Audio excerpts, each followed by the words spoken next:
तुम्हें मेरे कमरे में नहीं आना चाहिए था। मैं तुमसे आग्रह करती हूँ, चले जाओ यहाँ से।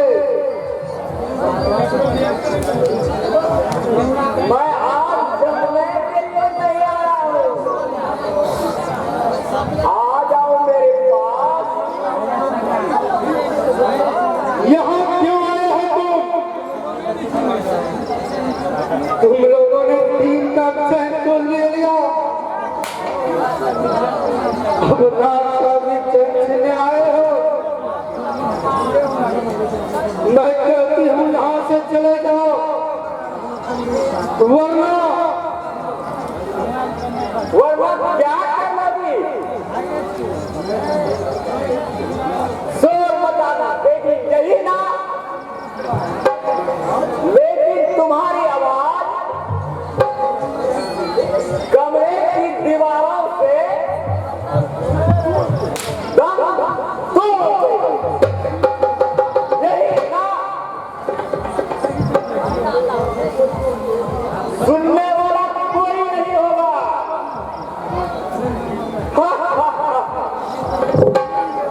हाँ मेरी जान,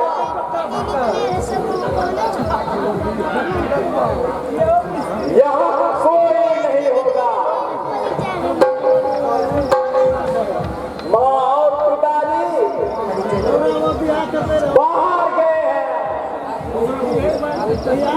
और नौकर भी घर पर नहीं है, उसे छुट्टी दे दी है। और मुझे अकेली और असहाय विधवा जानकर इस नियत पर उतर आए हो।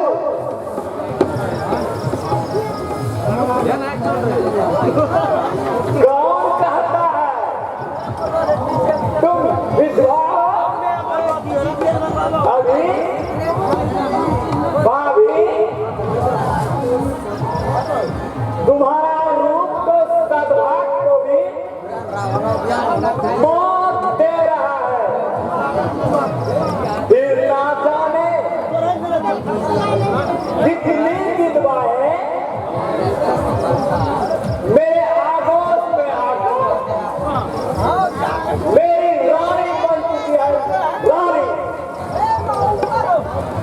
सच कहता हूँ भाभी, तुम्हारा यह जोगन रूप उससे देखा नहीं जाता। माँ और पिताजी सदा तुम्हें धुतकारते रहते हैं और मुझे अच्छा नहीं लगता। और नौकरानी सा व्यवहार करते हैं। तुम मेरी बात मान लो भाभी, इस घर पर तुम्हारा अधिकार होगा और किसकी मदद है जो तू भी शब्द कर सके। मैं जैसे हूँ ठीक हूँ, मैं मालकिन बनना नहीं चाहती हूँ। विजय जी, मैं आपके पाँव पड़ती हूँ, चले जाओ मेरे कमरे से। भाभी, एक बार, सिर्फ एक बार मेरे पाँव में आ जाओ। मैं भूखा हूँ भाभी, तुम्हारे प्यार का भूखा हूँ। तुम्हारे मिलन की आग में जलते जा रहा हूँ, जलते जा रहा हूँ। तुम्हारे रूप का नशा उस वक्त ही जलाए जा रही है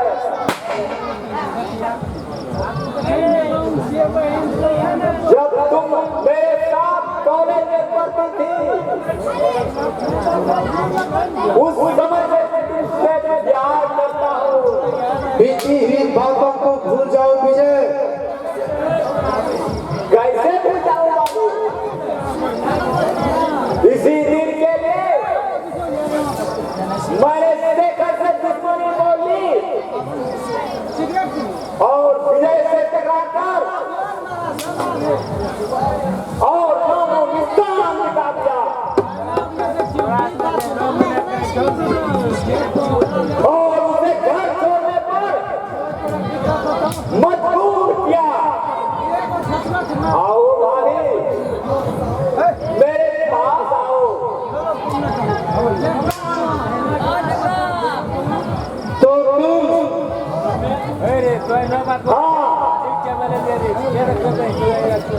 मायना केवल शेखर का ही नहीं बल्कि इसी दिन के लिए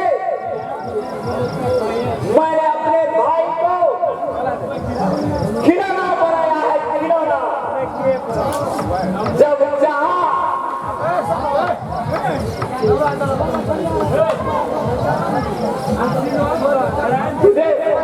मैं सच कहता हूँ भाभी, मैं पाने के लिए मैंने राम जैसे भाई का खून हे भगवान, तुमने मेरे पति का खून किया। हत्यारे तुम हो। मेरे सुहाग को उजाड़ने वाले तुम हो। पापी नीच कमीने, हत्यारा, चले जाओ यहाँ से। मैं तुम्हारी सूरत देखना नहीं चाहती। अच्छा, सीधी उंगलियों से जी नहीं निकलता। जी निकालने के लिए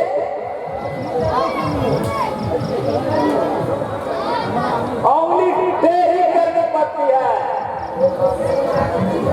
बोलो, सब मंजूर है या नहीं?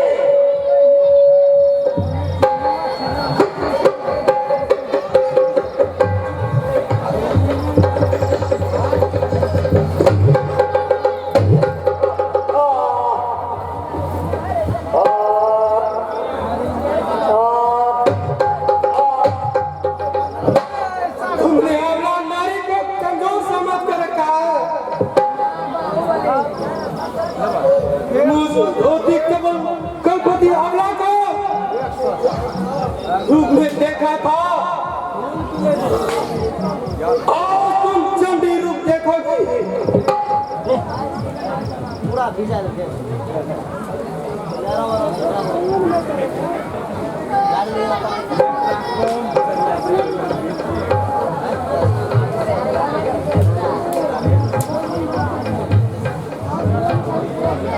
तुम्हारे विचार इतने गंदे थे, मैंने अपने स्वप्न में भी नहीं सोचा था। हम इस घर में घुटन सी महसूस हो रही है। मैं एक विधवा औरत कहाँ जा सकती हूँ? ठहरो नाथ, अभी मैं तुम्हारे पास आ रही हूँ। अब तुम्हारी सुशीला आपके पास आ रही हूँ। एक लड़की की डोली उसके मायके से ससुराल तक आती है, लेकिन उसकी अर्थी ससुराल से बाहर जाती है। मैं दिवस हूँ। हे गंगे, तेरे सिवा मेरा कोई नहीं है, कोई सहारा नहीं है, कोई गुजारा नहीं है। इस विशाल से भवन में बहू के रूप में देखा था, अब उल्टा जिसे समाज ने विवश कर दिया। एक विधवा औरत को समाज ने सम्मान नहीं दिया। कितना घिनौना है समाज। मैं जिंदा रहकर क्या करूंगी? मैं अब गंगा माँ के पास जाऊंगी।